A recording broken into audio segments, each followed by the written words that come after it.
नमस्कार। रमा भक्ति चैनल में आपका स्वागत है। आज मैं आपको सोमवार व्रत की कथा कहने जा रही हूँ, लेकिन आप सबसे पहले आप मेरे रमा भक्ति चैनल को लाइक करें, सब्सक्राइब करें और शेयर करें। तो चलिए शुरू करते हैं सोमवार व्रत की कथा। एक नगर में बहुत धनवान साहूकार रहता था। उसके घर में धन की कमी नहीं थी, परंतु वह बहुत दुखी था क्योंकि उसके कोई पुत्र नहीं था। वह इसी चिंता में दिन रात दुखी रहता था। पुत्र की कामना के लिए वह प्रत्येक सोमवार शिव जी का व्रत और पूजन किया करता था तथा सायंकाल मंदिर जाकर शिव जी के सामने दीपक जलाया करता था। उसके इस भक्तिभाव को देखकर एक समय माता पार्वती जी ने शिव जी महाराज से कहा, महाराज, यह साहूकार आपका अनन्य भक्त है, सदैव आपका व्रत और पूजन बड़ी श्रद्धा से करता है। आपको इसकी मनोकामना पूर्ण करनी चाहिए। शिवजी ने कहा, यह संसार कर्म क्षेत्र है। किसान खेत में जैसा बीज बोता है वैसा ही फसल काटता है। उसी तरह मनुष्य इस संसार में जैसा कर्म करते हैं वैसा ही फल भोगते हैं। माता पार्वती ने अत्यंत आग्रह से कहा, महाराज, जब यह आपका अनन्य भक्त है और अगर इसको किसी प्रकार का दुख है तो आप उसको अवश्य दूर करना चाहिए। आप तो सदैव अपने भक्तों पर दयालु होते हैं, उनके दुखों को दूर करते हैं। यदि आप ऐसा नहीं करेंगे तो मनुष्य आपका पूजन तथा व्रत क्यों करेंगे। माता पार्वती का ऐसा आग्रह देखकर शिवजी कहने लगे, हे पार्वती, इसके कोई पुत्र नहीं है। इसी चिंता में यह अति दुखी रहता है। इसके भाग्य में पुत्र न होने पर भी मैं इसको पुत्र की प्राप्ति का वर देता हूँ, परंतु वह केवल 12 वर्ष तक जीवित रहेगा। इसके पश्चात वह मृत्यु को प्राप्त हो जाएगा। इससे अधिक मैं इसको कुछ नहीं कर सकता। माता पार्वती और भगवान शिव का यह वार्तालाप साहूकार सुन रहा था। इससे इसको न कुछ प्रसन्नता हुई और न ही कुछ दुख हुआ। वह पूर्व की तरह शिवजी का व्रत और पूजन करता रहा। कुछ समय बाद साहूकार की पत्नी गर्भवती हुई और 10वें महीने उसके गर्भ से अति सुंदर पुत्र उत्पन्न हुआ। साहूकार के घर में बहुत खुशी मनाई गई, परंतु साहूकार तो यह जानता था कि उसकी आयु केवल 12 वर्ष की है, इसलिए उसने अधिक प्रसन्नता प्रकट नहीं की और न ही किसी को यह भेद ही बताया। जब वह बालक 11 वर्ष का हो गया तो बालक की माता ने उसके पिता से उसका विवाह करने के लिए कहा। साहूकार ने कहा, अभी मैं इसका विवाह नहीं करूँगा, मैं अपने पुत्र को काशी पढ़ने के लिए भेजूँगा। साहूकार ने बालक के मामा को बुलाकर उसको बहुत सा धन देकर कहा, तुम इस बालक को काशी पढ़ने के लिए ले जाओ और रास्ते में जिस स्थान पर भी जाओ यज्ञ तथा ब्राह्मणों को भोजन कराते तथा दक्षिणा देते हुए जाना।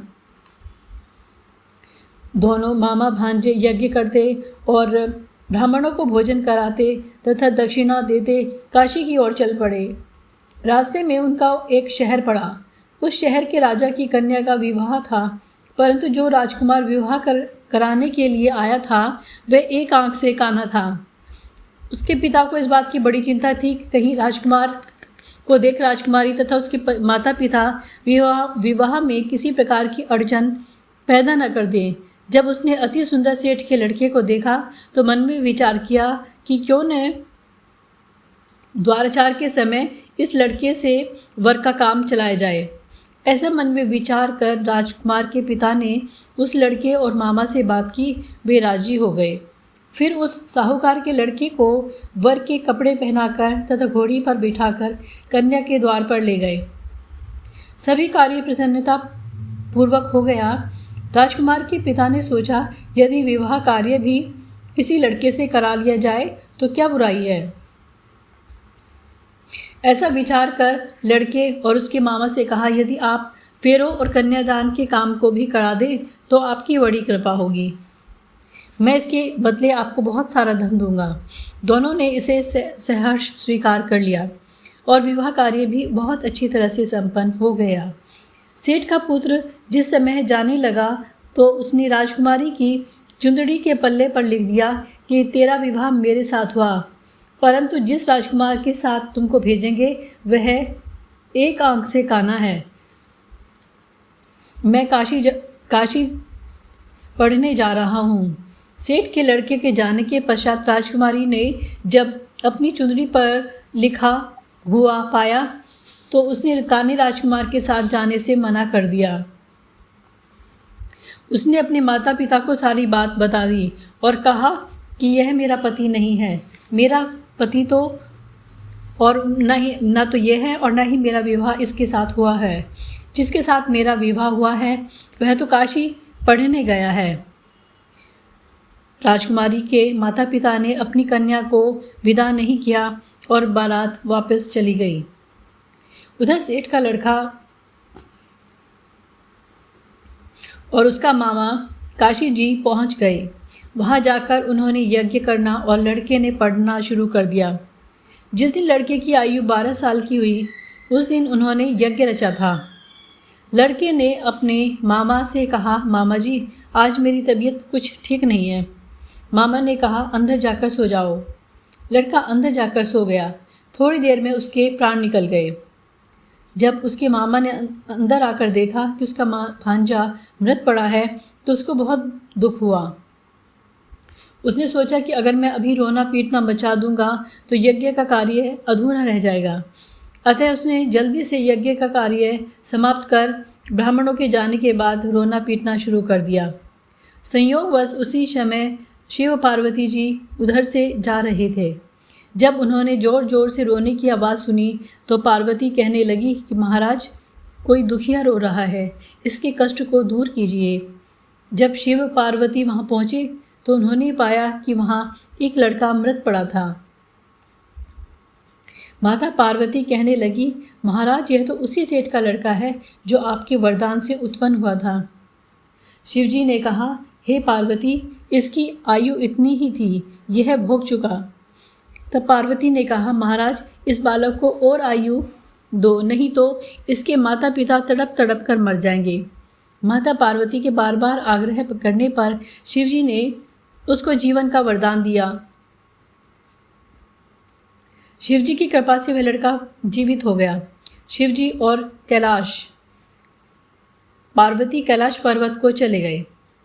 शिक्षा पूर्ण होने पर वह लड़का और उसका मामा उसी प्रकार यज्ञ करते, ब्राह्मणों को भोजन कराते तथा दक्षिणा देते अपने घर की ओर चल पड़े। रास्ते में उसी शहर में आए जहाँ उस लड़के का वहाँ की राजकुमारी से विवाह हुआ था। वहाँ आकर उन्होंने यज्ञ आरंभ कर दिया। उस लड़के के ससुर वहाँ के राजा ने उसको पहचान लिया और महल में ले जाकर उसकी बहुत आव भगत की। बहुत से दास दासियों सहित आदरपूर्वक अपनी राजकुमारी और जमाई को विदा किया। जब वे शहर के निकट आए तो मामा ने कहा कि मैं पहले तुम्हारे घर जाकर तुम्हारे माता पिता को खबर कर आता हूँ। जब उस लड़के के मामा घर पहुँचा तो लड़के के माता पिता घर की छत पर बैठे थे और उन्होंने यह प्रण कर रखा था, यदि हमारा पुत्र सकुशल लौट आया तो हम राजी खुशी नीचे आ जाएंगे, नहीं तो छत से गिरकर अपने प्राण दे देंगे। उस लड़के के मामा ने जब आकर यह समाचार दिया कि आपका पुत्र आ गया है तो उनको विश्वास नहीं हुआ। तब उसके मामा ने शपथ पूर्वक कहा कि आपका पुत्र अपनी पत्नी तथा बहुत सारा धन साथ लेकर आया है। तो सेठ प्रसन्नता से भर उठा। सेठ सेठानी आनंद पूर्वक नीचे आए। बाहर आकर उन्होंने अपने पुत्र तथा अपनी और उसकी पत्नी का भरपूर स्वागत किया। सभी बड़ी प्रसन्नता के साथ रहने लगे। जो कोई सोमवार के व्रत को धारण करता है अथवा इस कथा को पढ़ता या सुनता है, उसके सब दुख दूर होकर उसकी समस्त मनोकामनाएं पूर्ण होती हैं तथा इस प्रकार लोक में नाना प्रकार के सुख को भोगकर अंत में सदाशिव लोक को प्राप्त होता है। इस प्रकार ये सोमवार के व्रत की कथा समाप्त हुई और आप अपने कमेंट में ओम नमः शिवाय अवश्य लिखना। कथा सुनने के लिए धन्यवाद।